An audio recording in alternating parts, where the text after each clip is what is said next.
The CEO doesn't know what they don't know. The executive team doesn't know what they don't know. I don't know what they don't know. And I don't know what I don't. So the only way to find that out is to actually be in the trenches doing the job and learning that extra 20 to 25%. Quick favor before we jump in. It always surprised me that a large percentage of people who listen to the show regularly haven't yet subscribed. If you're a commercial real estate operator, investor, or builder who values conversations like this around deals, capital, and technology, please take 2 seconds and hit subscribe. It's a simple, free way to support the show. My commitment to you is that my team and I will continue bringing you higher level operators, stronger conversations, and real execution level insights every single week. Thank you. I truly appreciate it.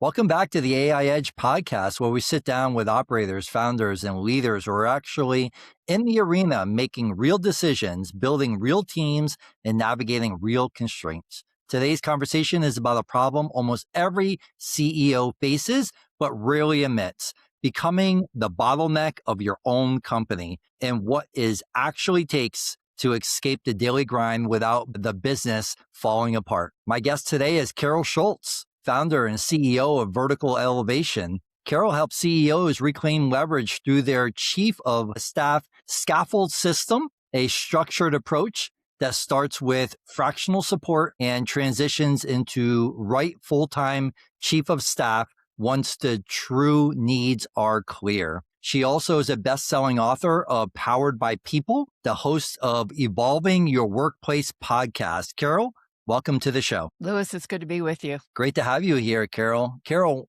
for people hearing you for the first time, what's the short version of your career journey and what pulled you into this specific mission of freeing CEOs from operational overwhelm? Okay, the shortest version I can come up with after 32 years is I spent the bulk of my career as a professional headhunter working with startups. Started my coaching training in 1998, started in the search business in 1992. And because I've been working with startups for over 30 years, it really launched me out of recruiting, because since I'm so driven by wanting to make a difference, the opportunity to make a difference with people, search has gotten, even though I was searching at high levels and doing retained work, it's still not, I think there's still a lot of things about it that don't work. And I wrote my book 3.5 years ago, going on 4 years. And I had an epiphany that I needed to stop doing search work and figure something else out. And I ran into a buddy of mine at the gym one morning who is a fractional chief sales officer. And he said, Carol,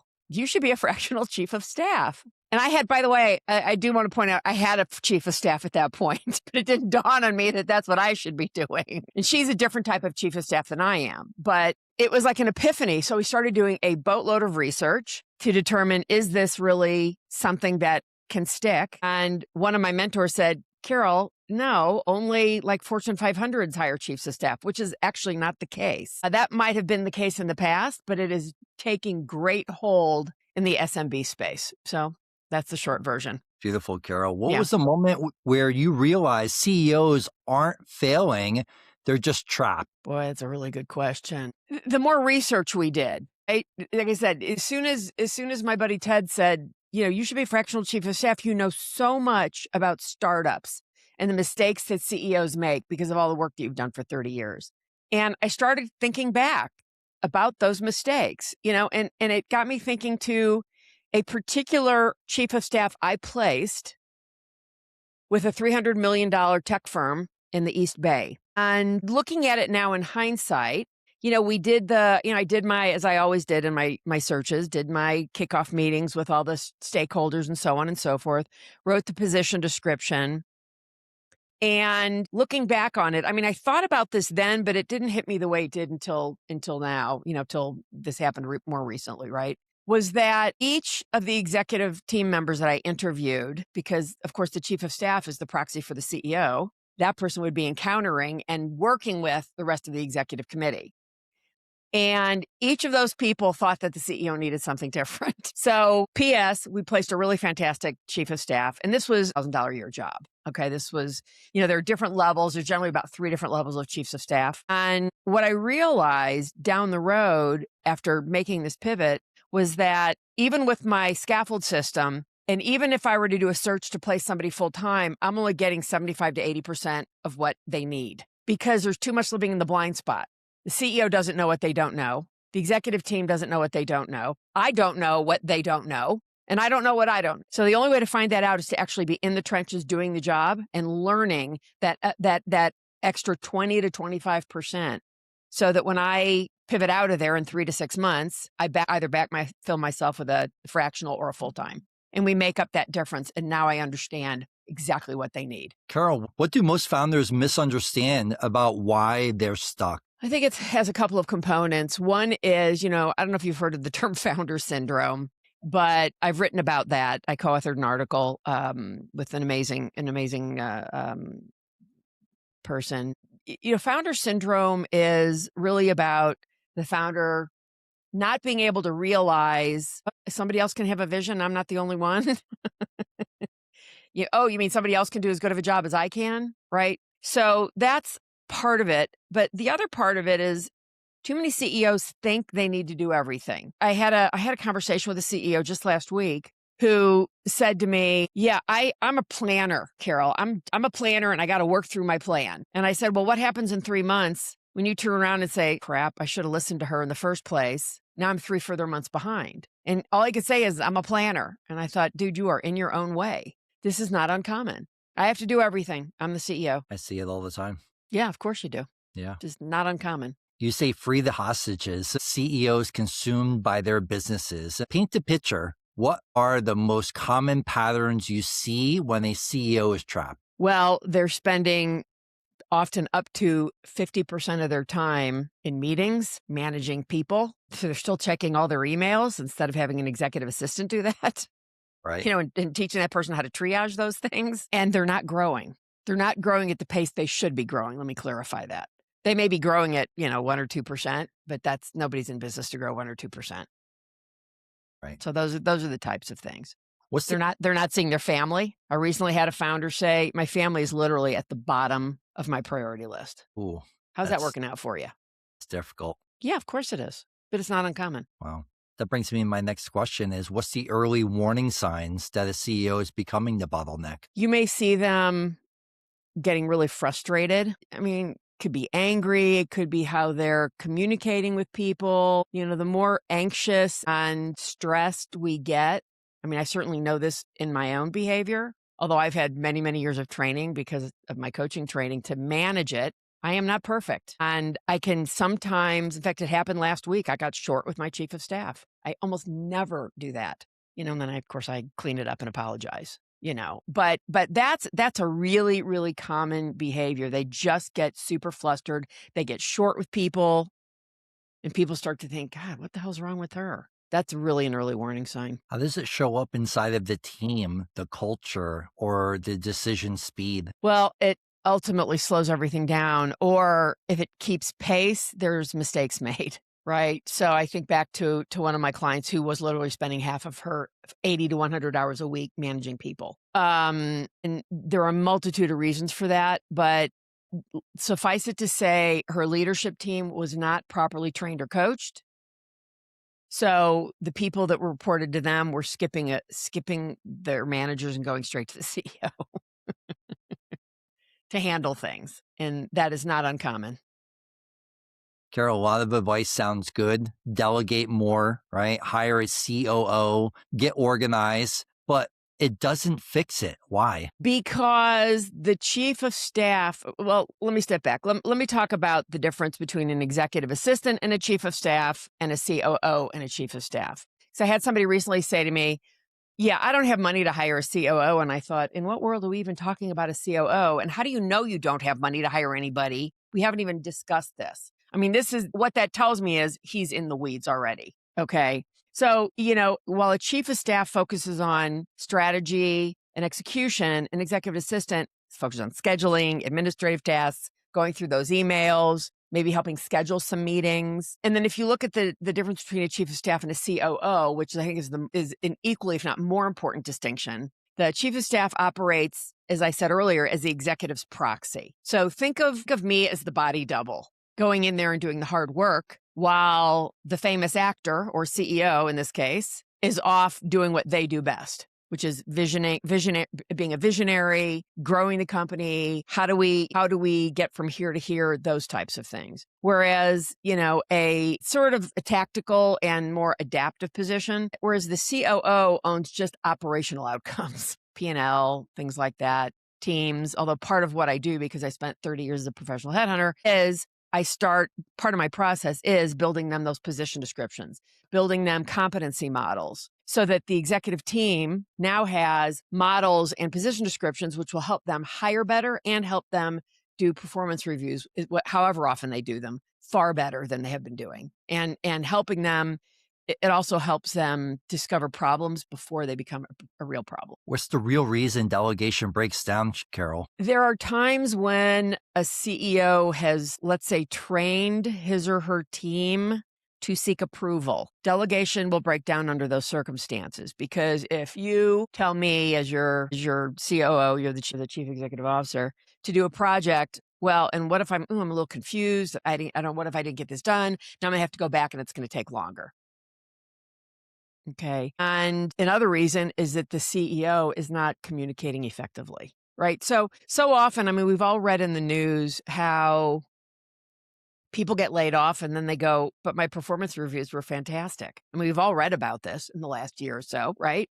And, the first thing I think of is, well, right, because none of these companies know how to write a position description. They don't know how to build a competency model, right? The competency models I built for my clients, that I built even in my search practice, would have maybe 30 competencies or more under 5 or 6 different categories, each rated in a scale of 1 to 5, and low, medium, or high importance to do the job effectively. Now we actually have objectivity to look and see, where's this person falling short, right? So often people just don't know what their responsibilities are. They don't know what a specific measurable result is. And that's where these things fall flat. Where do founders accidentally create dependency even when they're trying to empower people? Well, seeking approval, I go back to that, right? So some sort of micromanaging, and that the CEO is not actually giving them rope. I say enough rope to hang yourself. Really, if people are clear on what is expected of them, it's clear, okay? They're going to go out and they're going to do the job, and the CEO must let that happen.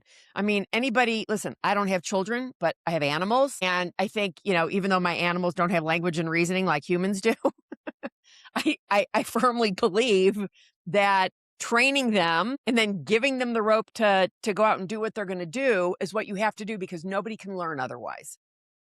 And people are going to make mistakes, and you have to allow them to make those mistakes, because if you don't, people will not learn. It's a big problem with some CEOs. Let's talk about your model, Carol. You started fractional, then transitioned into placement. Why is it that sequence is so powerful? Well, as I said early on, right? Because the Scaffold system covers ideally about 80% of what they need, and that extra 20%, it could be, like I said, it could be up to 25%.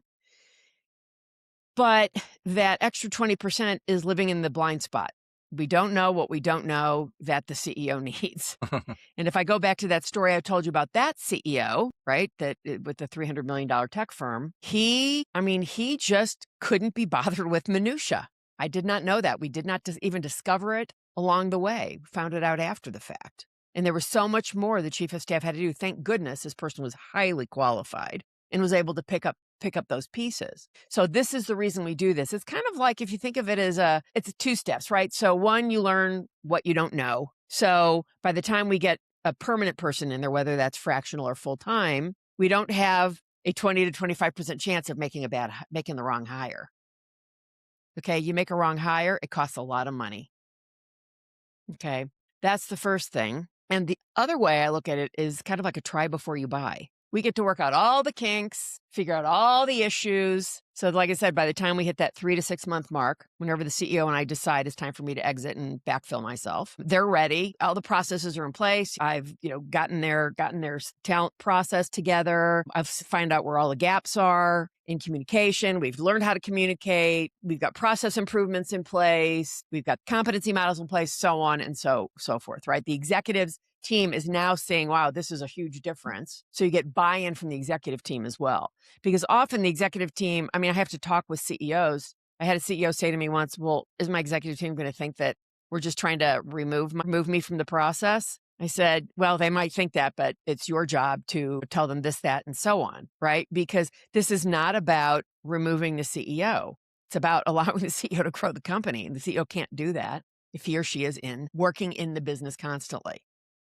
Another one of my clients already had a fractional chief of staff when I started working with them. After that person went full time, which was probably about a year, maybe it was a year later. I spoke to her after that, the chief of staff, and I said, how much time is so-and-so spending in the business? And she goes, none. I said, come on, none, really? She goes, all right, maybe 10%. Everybody reports up to the president now. And, the chief of staff and the president are the two people who sit beside the CEO.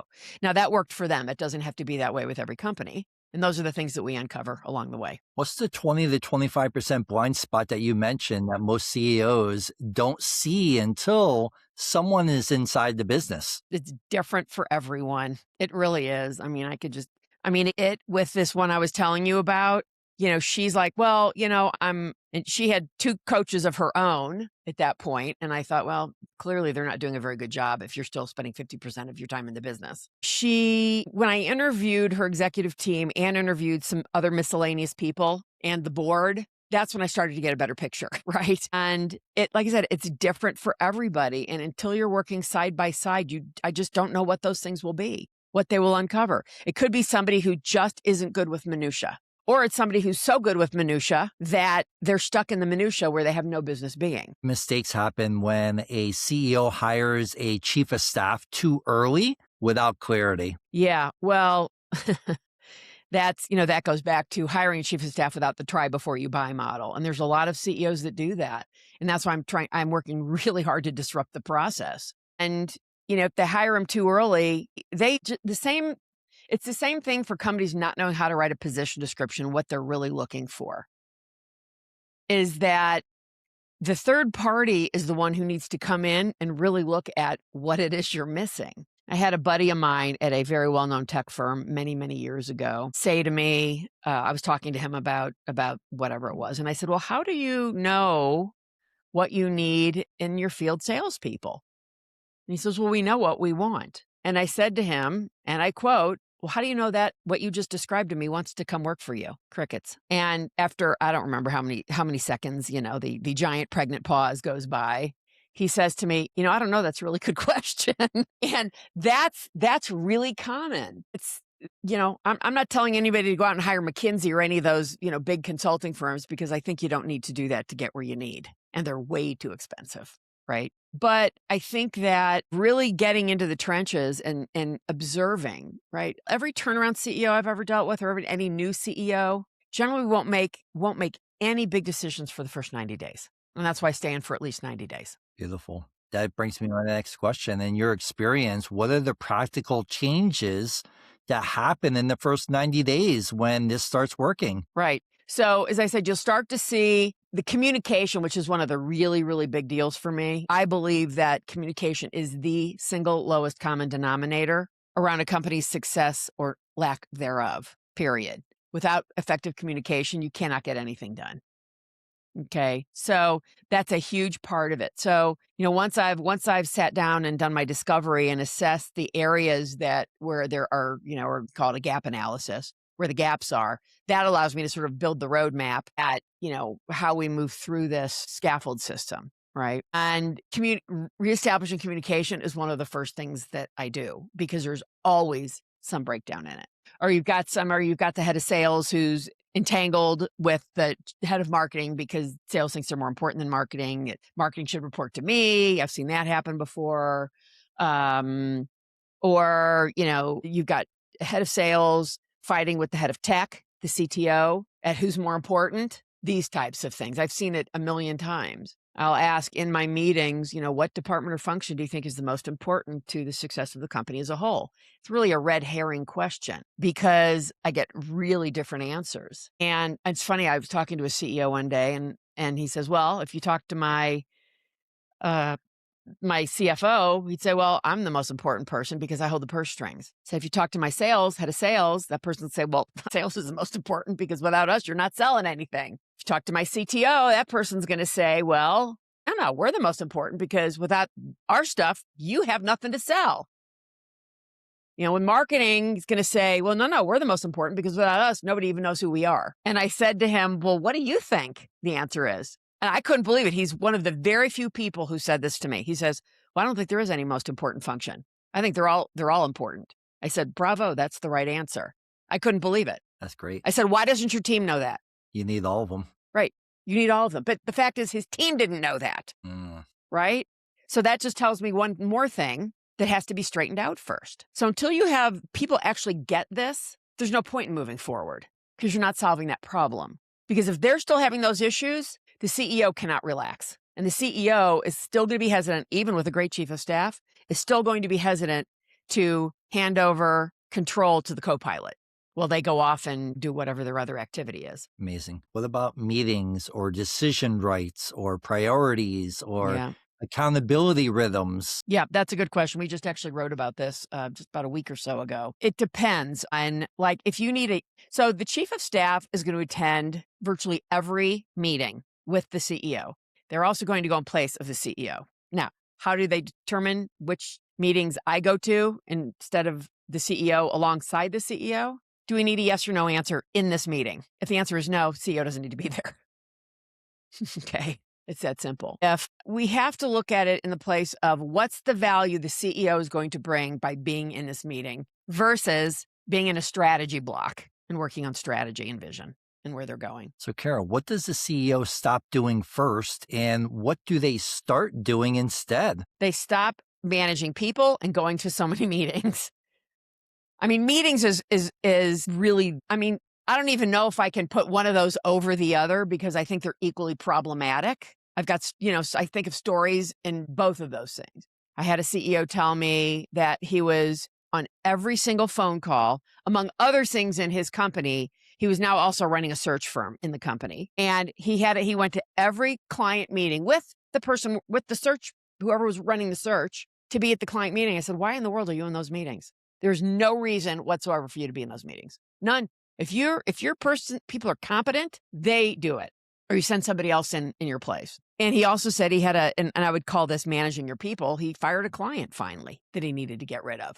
That was just being ridiculous with him. So I would say those are the two single most important people, and the things that then allow them to free some of their time. So, I recommend that CEOs, depending on where they are in the genesis of their company, right, in the workflow, that they spend up to 4 hours a day in strategy blocks. That's where they can spend their time most valuable. Yep. Love it. Let's go deeper. When a team can't operate without the CEO, what is usually missing? Process, decision rights, accountability, leadership clarity? Yes, all the above. I mean, really, if they can't make a decision without the CEO, it's just as we already talked about. The CEO has not given them the permission to go out and do the job.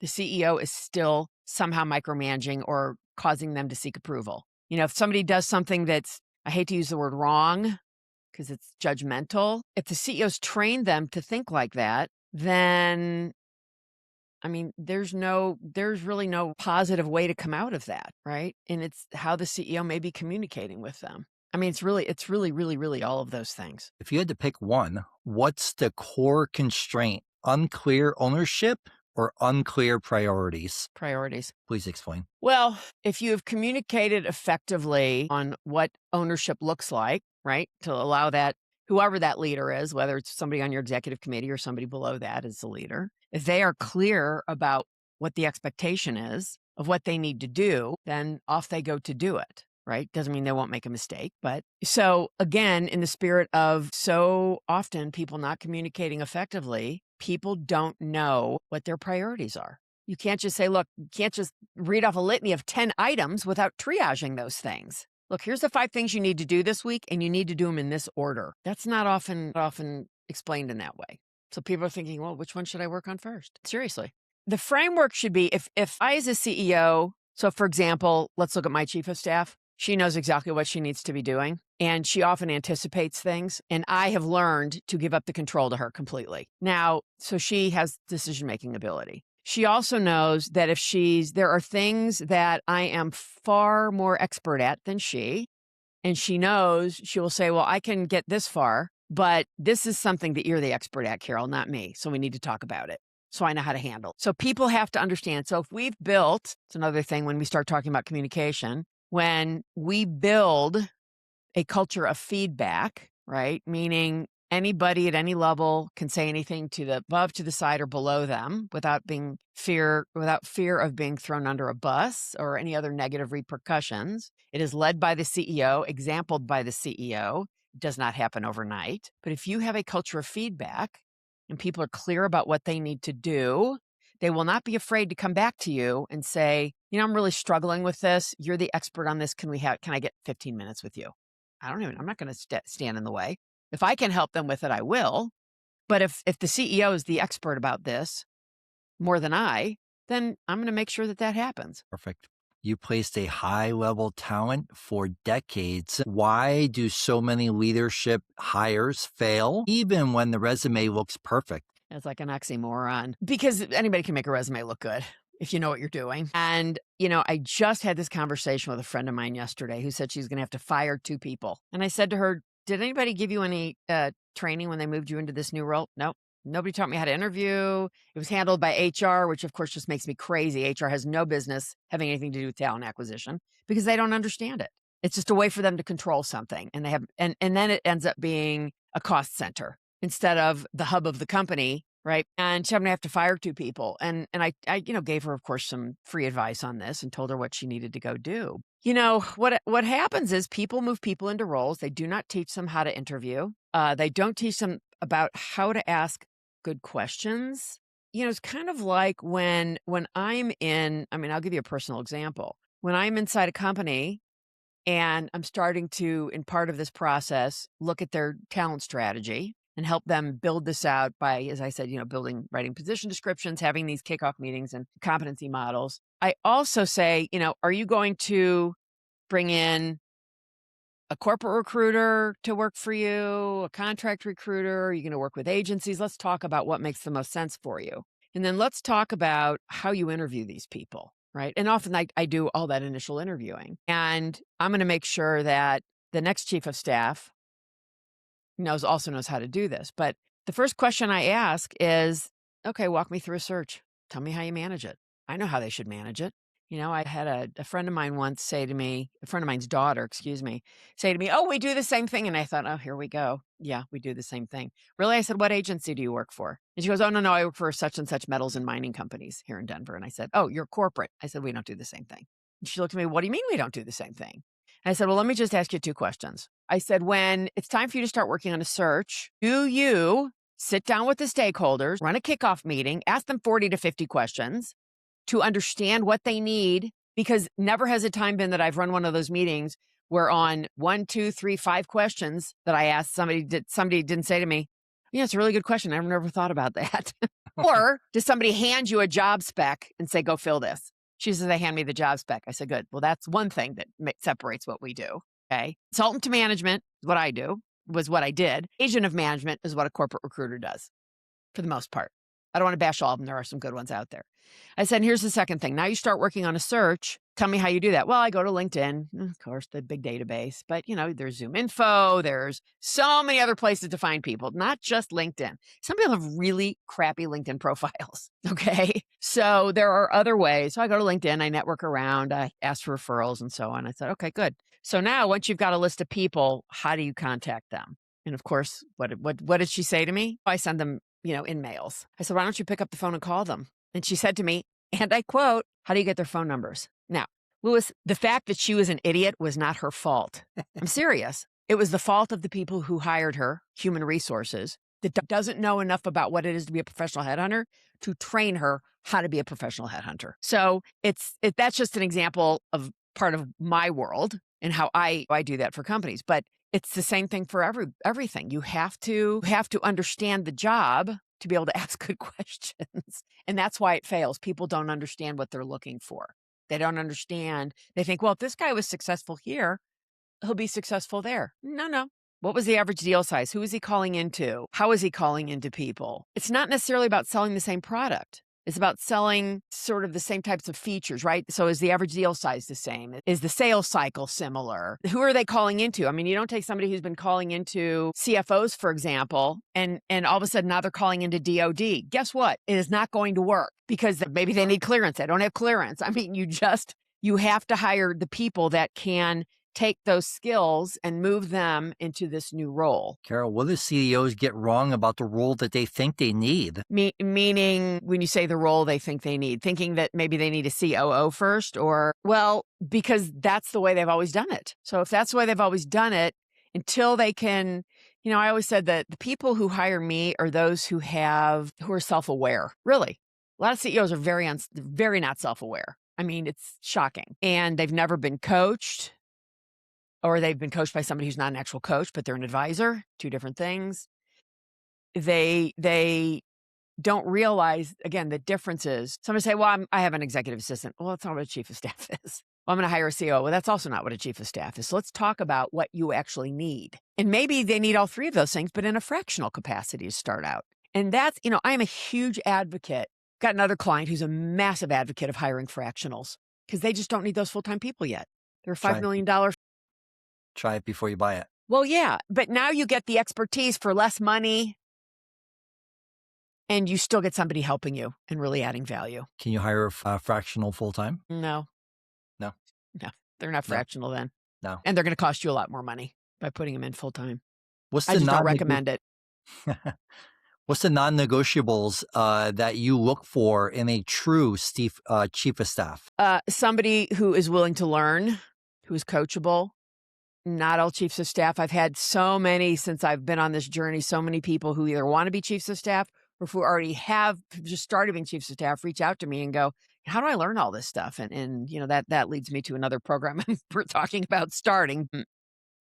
Ultimately, because my system is born on 30 years of experience of working in startups, that's what drives it for me. Whereas there's other chiefs of staff who've never been in that position, who maybe worked for a big company that hired a chief of staff and they had them doing this, and this, have not experienced these other things. So there's training involved. And like I said, they have to be trainable. They have to be coachable.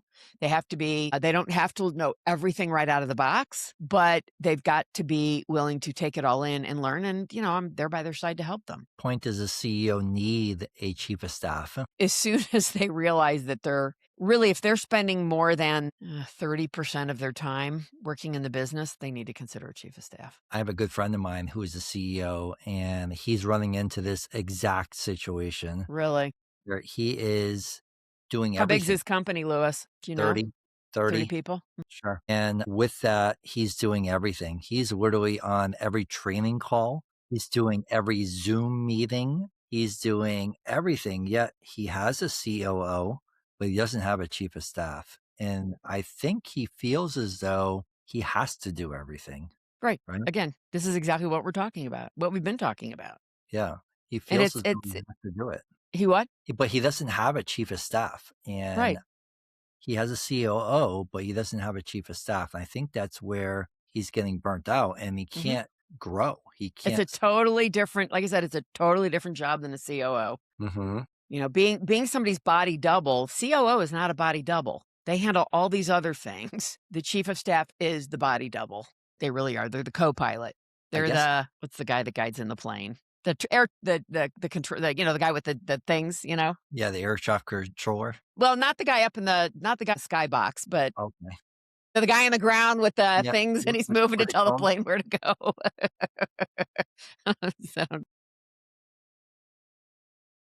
So how do you? Things are missing. So how do you find somebody who, because he's unique, right? As a CEO, what he knows other people don't know, and that's what makes him successful. how do you find a body double, right? How do you find somebody that knows what he knows or is able to do his job without him having to do it? Yeah, it's a really good question. That's why I meet with them and spend time with them before deciding that we wanna walk down the aisle together as a fractional chief of staff and a CEO to be their partner. Because if they're unwilling, like, listen, they have to give up control. It's not gonna be easy for them. And if I get any sense of them not being coachable by me, I can't take the job.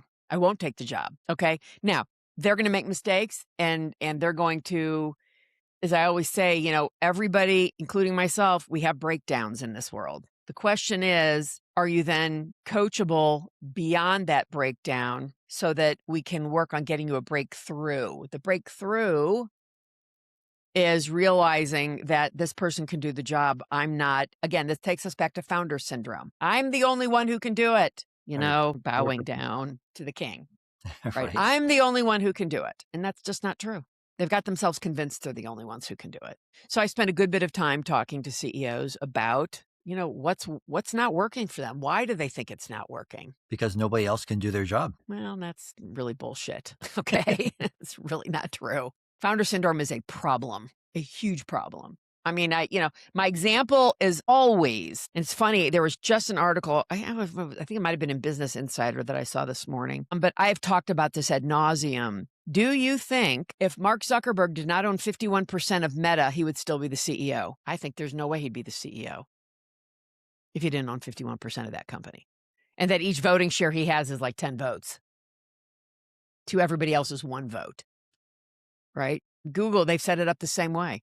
There's just no way to get, they pick the board. There's no way to get rid of, there's no, if there may be, I certainly believe there'd be far better CEOs than Mark Zuckerberg for Meta. I think I have my own negative opinions on him, clearly. But, that's somebody with founder syndrome. They think they're the only ones who can do it. So And, he didn't own and those are people who probably don't have a coach and who are not coachable and who are not really self-aware to really look at what is the best thing for my company? How do we bring that through to fruition? And what's that going to look like? Do you think someone else can do it better than Mark? I'm sure somebody else can do it better than Mark. I don't know who that is, but I would, wager a year's worth of income on it that there's somebody else out there could do a much better job than he. You think the same as Elon, the same as Jeff Bezos? I mean, is that true for every? These guys are visionaries. There's no question about this. Okay. But it's kind of like when you hire, this is my issue around diversity, right? And what's happened with DEI in this country. I've said this again ad nauseum. I am not an advocate of DEI in order to check a box. I don't believe in that. I'm an advocate of diversity because if you have diversity, you get diverse thinking. And with diverse thinking, you do not get groupthink. So I believe that if you look at some of these companies, right? So Zuckerberg handpicking the people he wants on the board, this now becomes groupthink, right? I believe it's probably the same with Musk. Probably. I'm not as familiar with, which business are we talking about, right? Tesla, Twitter, the rocket company, SpaceX, and the same thing with Bezos. These guys built extraordinary companies. There's no question about that. But could they do better with somebody else at the helm? I don't know. I think they might be able to. Some of them might be able to. Yeah, maybe. Excellent. Carol, this is the AI Edge podcast, and we treat AI as leverage, not magic. You've got a strong point of view here. So what do you see as the biggest upside for AI for leaders that worries you the most? That worries me, that the upside that worries me would be that they rely on it too much. I believe we are in a major, I'd be really interested in your opinion on this, major AI bubble. There are 7 companies propping up the stock market right now. 7. Okay. And these are all companies heavily invested in AI. Go out and read Andrew Sorkin's new book, 1929. If you've seen any of his interviews, we are probably headed for a crash. We just don't know when or how big it's going to be. And this is the problem when any shiny new object comes along, especially a shiny new object that is changing so rapidly and has zero regulation. I think that's the worry. I think, you and I are not children. We were both around during the tech boom and bust. I will never forget, God, all the companies CEOs, heads of sales calling me, begging me to go find them, leaders here, sales. I did mostly sales searches back then around the millennium and, during the tech boom. And somebody saying, oh, we're giving out this much stock and this much that and salary and non-recoverable drawn, recoverable drawn, all the rest of this stuff. Right. And, ultimately most of that equity was papering somebody's powder room because it wasn't worth squat. That's going to happen in AI. I guarantee it. It just, I don't know how we don't. AI is a tool. You have to look at it as a tool. Where can it help me in my business? We use it. We totally use it. We use it for SEO. We use Gemini because, of course, we want to be ranked on Google, so we use their AI, right? And Makes then there's sense. other things where we use it. But I'm in a people to people business, and AI can only take us so far. I mean, we write our own articles. We'll get ideas from AI because it just makes our lives a little easier. It makes my chief of staff's life easier if she can get ideas coming in. So yeah. Where should CEOs use AI immediately in order to reduce friction? What kind of friction? Checking emails, right? I don't know because I don't know enough about it. Can AI check those emails for them and triage them? I mean, I am not an AI maven by any stretch. Okay. Let me just put it out there. But, I still check my own emails. I'm real close to having to hire an assistant. I would not ever put that on my chief of staff because it's a task far below her skills. But I can hire a VA to do that. Right. And train that person on how to go through my emails, how to go through my LinkedIn at all the spam. What should they pass along to me and what should they just go ahead and delete? Because I find myself I get up at 5 a.m, I pick up my phone and I'm like, okay, what do I need to deal with before I get out of bed and go to the gym and get my coffee and all the other things that I'm going to do. Right. But yeah. Where is AI most dangerous, do you think, Carol? Misinformation, emotional manipulation, Yeah. bias, decision-making Yep. Yep. shortcuts, Yep. Yep. all of Yep. it. All of it. I am so concerned. Like I said, there's no regulation on it. I mean, I'm sure you heard or read about, Grok, which is Musk's AI, talking up Hitler, how great he was. Ter As a Jew, frankly, that offends me. That's terrible. Yeah. Yeah, terrible. So this is the problem with nobody putting any guardrails around anything. I worry that I've listened to experts say that they believe that in 5 years, AI will be able to produce and distribute a bioweapon. There's no guardrails around any of this. Is that really true? I don't know. But at the pace that it's moving along, I think that's certainly a possibility that could happen. Where should guardrails exist, or where don't they right now? You talked a little bit about them, about regulation. Where do you feel as though we're missing the boat? We often in politics, I think it's the worst now that we've ever seen, but I think there's so much, people want so much power and money that they really don't care what the consequences are for other people. When I read stories or see interviews around, I think this happened to be with ChatGPT, this woman's daughter committed suicide. ChatGPT told her exactly what to do. Unbelievable. Yeah. I mean, I couldn't even believe it when I read it. Sad. Yeah, and when I saw the interview. And this is not the only time this has happened. This is going to continue to happen. I worry this may make me sound like an old, I hate to say fuddy-duddy, but the reality is I grew up in a world, I'm not sure how old you are, but where we went out and we played after school. We played it in the evening till our mothers called out at 8 o'clock and said, get in here, it's time to finish your homework and go to sleep or whatever, right? That people are glued to their phones. There is more and more and more fake videos, deep fakes, whatever you want to call them. You don't know what to believe anymore. If you see it, That's exactly right. you don't know. I had some friends of mine read something about, it's a longer story, I'll shorten it up considerably, about a man that I just starting to see. And somebody found a Facebook post written in 2019 about something that had happened years earlier. Now, like here we are in 2026. This was in last fall. And they said, Carol, look what we found. And these people care deeply about me. And I said to them, so wait a second, now you're going to believe everything you read on the internet all of a sudden? I said, first of all, this was written in 2019. And I, of course, found out that the person who wrote it has got a fake name, fake profile, all of it. And it was all secondhand information. I thought, and I'm like, wait a second, how often will this go in a court of law, right? So I am so concerned about the internet and how AI is going to exacerbate the negativity. I mean, they're already showing people algorithms, whether it's Facebook or Instagram or whatever. They learn what you want to see, and that's all they show you. Terrible. It's terrible. It's terrible. I've got a friend of mine who listens to only one source of news. Okay, that would be Fox.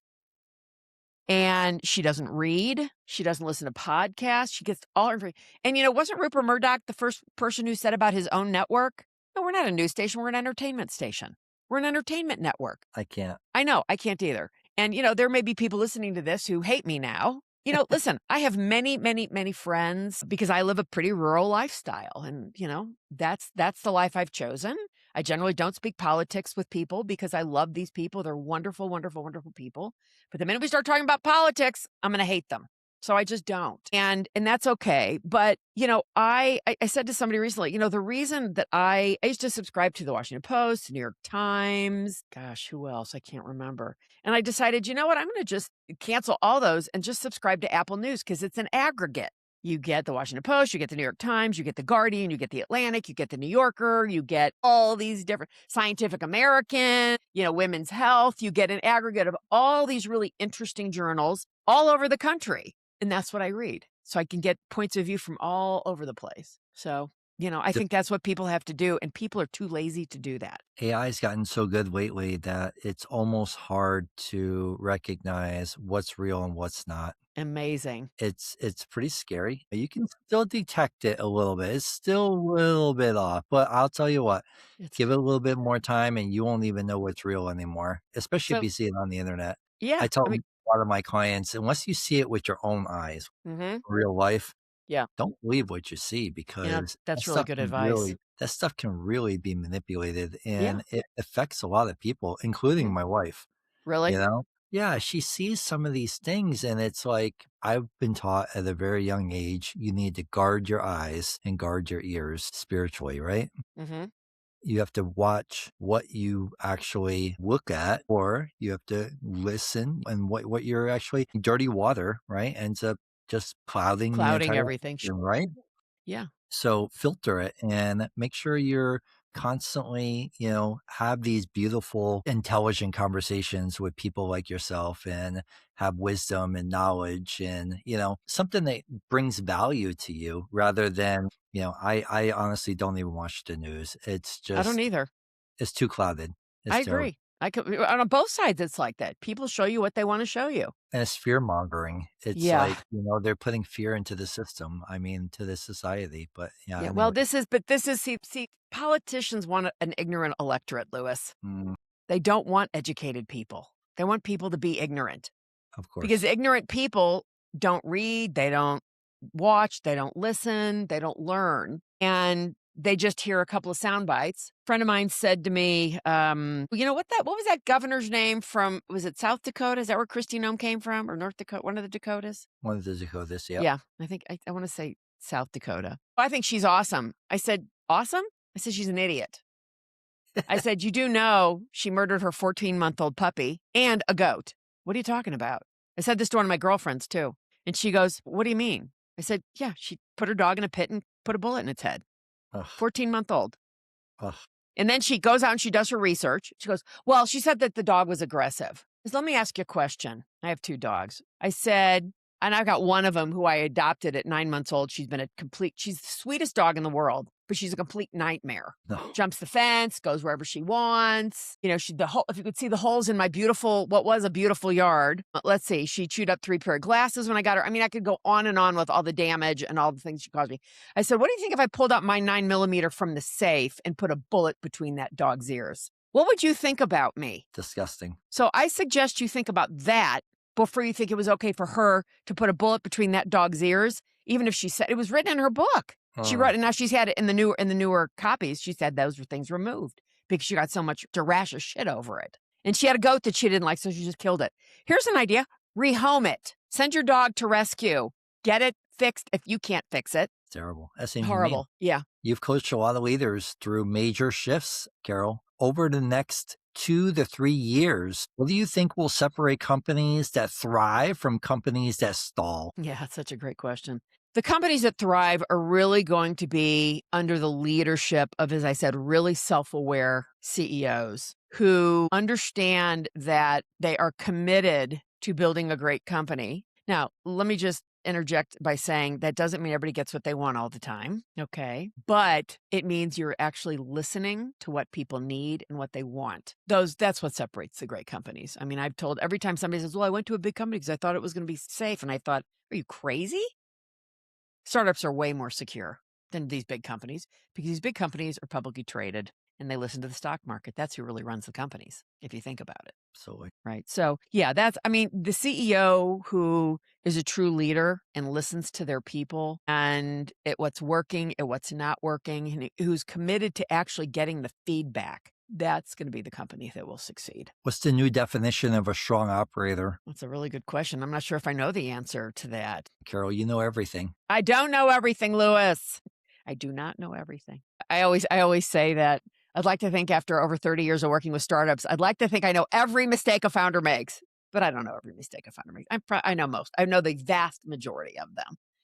I think a great operator, like I said, a great operator listens. They reflect on the mistakes they've made, the mistakes others have made, and they look at what can we do differently? What can I do differently? So this stops getting in the way of progress. That's what happens. I mean, it limits progress is what it does. So you have to really remove those limits or the bottlenecks to be able to be free to move forward. Love that, Carol. Your book is called Powered by People. What do you want CEOs to understand that at a deeper level about building organizations that are actually talent centric? Yeah, the simplest part of it is as you get to a certain size, again, this is another great advocacy for a fractional chief talent officer. Okay.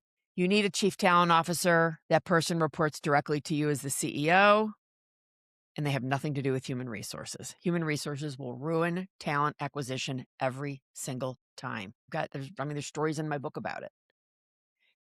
Having a chief talent officer, if you think of your company as a spoked wheel, your talent acquisition is the hub of the wheel. And all those spokes out to the rim are all your employees. And what happens when your wheel's not true? It's not level. It doesn't roll straight. Doesn't roll It may straight. be a little wobbly. It may go Could be side to bouncy. side. Exactly. So if you think about your business like that and realize, oh, right, that totally makes sense, then you will start advocating for a chief talent officer. And again, start fractionally. Hire. I mean, I don't do that. I mean, I wouldn't do that because that's not what I do. But it's part of my chief of staff scaffold system, right? Mhm. But, I may say to them, okay, you're ready to hire, after you get a new chief of staff in, you're also ready to hire a fractional chief talent officer. Anybody like me could do that job fractionally for maybe 2 companies. And that person's going to manage your entire talent system, period. Is that a recruiter or no? More so. It would be somebody who was a professional headhunter like I was. Yeah. Nobody else would know how to do that. What's one belief about people and performance that you had to learn the hard way? Like in my whole career, you have to give people it's not innate. It wasn't innate with me, I can tell you that. When I took on my first leadership role, got no training of any kind and was horrid. I've got buddies that'll tell you the same exact story. I was in my first leadership role. Nobody gave me any training or coaching. I didn't know what I was doing. I got promoted because I was such a great individual contributor. It's like the age-old story, right? Just like this friend of mine I told you about. She got moved into this role and she doesn't have a clue how to do any of this stuff. Nobody's taught her. That is the biggest mistake every company makes. It's the biggest mistake my company made when they moved me up. And then what they would do is they would bring me in when they had 10 things that I had done to piss somebody off, and basically lambast me for it. And I'm like, this is not leadership. This is not how you...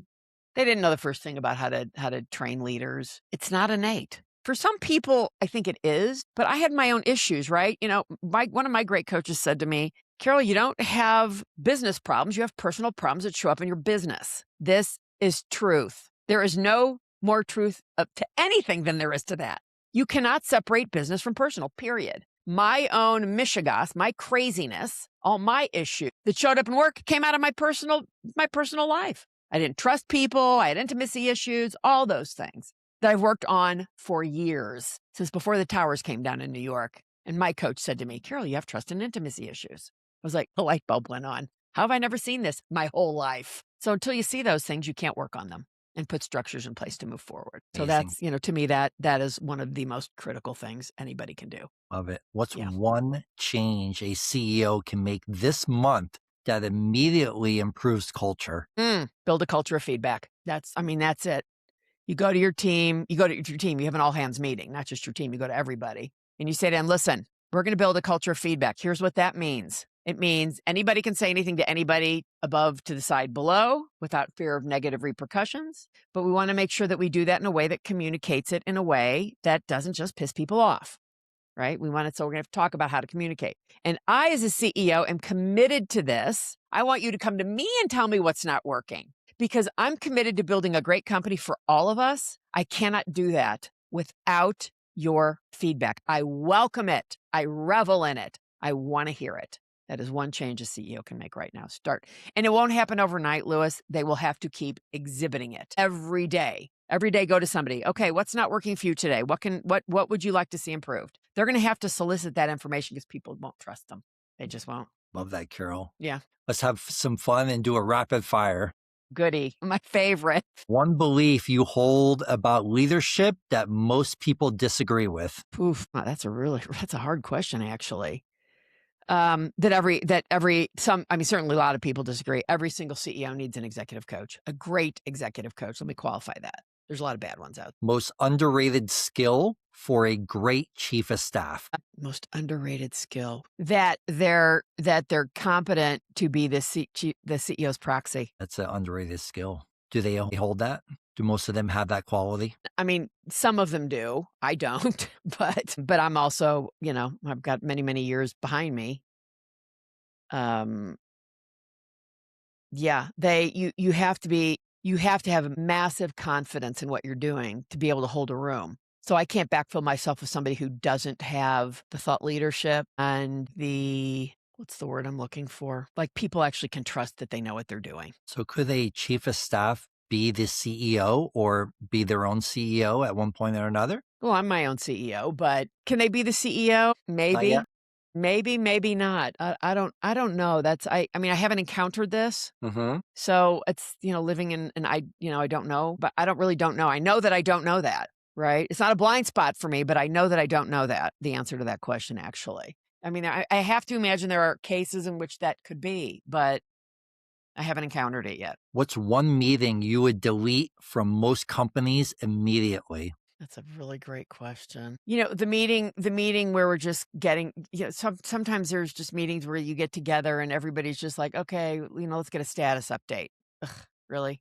That could be done in an email. Best Okay, advice. the whole leadership team could just send me an email on the status of where they are. That's perfect. I don't need to be in a meeting for that. Because the one person's talking, everybody else is like, oh my God, when am I going to get out of here? This is like a huge waste of my time. Companies spend way too much time in meetings, Lewis. Way too much time. I think I've read different research that 30% of a person's day is wasted in meetings. That's a huge amount of your day. It's like 3 hours a day in meetings. It's always in meetings. Always. It's just a complete waste of time. Some of them are. And you need to keep them to the point, right? Not a lot of erroneous talk. CEOs or whoever's running the meeting, CEO, chief of staff. So these are the 5 things that we're going to talk about, right? In my executive roundtables, I say to everybody, introduce yourself. 1 to 2 minutes max. What's your name? What's the name of your company? What's your role? What brought you here today? Somebody should be able to do that in 1 minute. I could do that in 1 minute. I could do that in less than 1 minute. Okay. But then they start talking about other stuff. People don't have rigor around answering the question. I've had to work on that. Sometimes I can go off on a tangent. Same. Carol, you ready for this one? Best advice you've ever received? Well, I've already talked about those things. So there's 2 pieces of advice. One is the epiphany that I had trust and intimacy issues sitting in the bar on the ground floor of the World Trade Center pre 9/11. That wasn't really advice, but it was. It was something that opened up something to me to be able to allow to start putting structures in place. And the other thing was what I said that you don't have business problems. You have personal problems that show up in your business. Let's fix it. I mean, those things are so true. But particularly that one, because, not everybody has the trust and intimacy issues that I had or that I, now know how to deal with so they don't get in my way anymore. Last rapid fire. One mistake CEOs repeat that drives you crazy. Getting sucked back in. I have to handle that. No, you don't. They have to be, it takes, like I said, around building a culture of feedback. You can't just say we're going to do it and all of a sudden tomorrow we have it. It takes time. You have to give people the grace to make mistakes and then look at what got in the way. Like, so they get sucked back in. All right, so let's talk about why you got sucked back in. My goal is to then work through that. Like, what's going on inside the brain that has them thinking, oh my God, I have to handle that right now, instead of saying, Carol, go handle this, or whoever, to go handle that issue for them. Because there's something in a blind spot, likely, we haven't come out with yet. We haven't figured it out. I haven't seen it. So until I can actually figure that out and get them to get it, we can't start to put structures in place to keep it from limiting them. Love it, Carol. Carol, let's land this plane. Carol, this is a strong conversation with a CEO that's listening right now and realizing they've become the bottleneck. This episode's going to hit hard. So for people who really want to follow your work, connect with you, learn more about vertical elevation, and check out Powered by People, where's the best place to find you online? Best place to find me is on my website, verticalelevation.com. You can book a call with me. You can read all about what it is to be a chief of staff, the Scaffold system, and some of the other things that we do. And you can also, connect with me on LinkedIn. But I will say, if you do that, make sure you send me a note, because I delete just about everyone I get that doesn't come with a message. Thank goodness I got through to you, Carol. Yeah. Thanks, Louis. I'm delighted to have spent time with you. Carol, thank you so much. Thank you again for coming on and bringing real clarity to what's actually happening inside the organizations, why CEOs get trapped, and how to build leverage without chaos. This has been the AI Edge podcast. If you got value from this episode, share it with a founder or operator who's doing too much and paying the price for it. We'll see you on the next episode. Thank you, Carol. Thanks, Louis.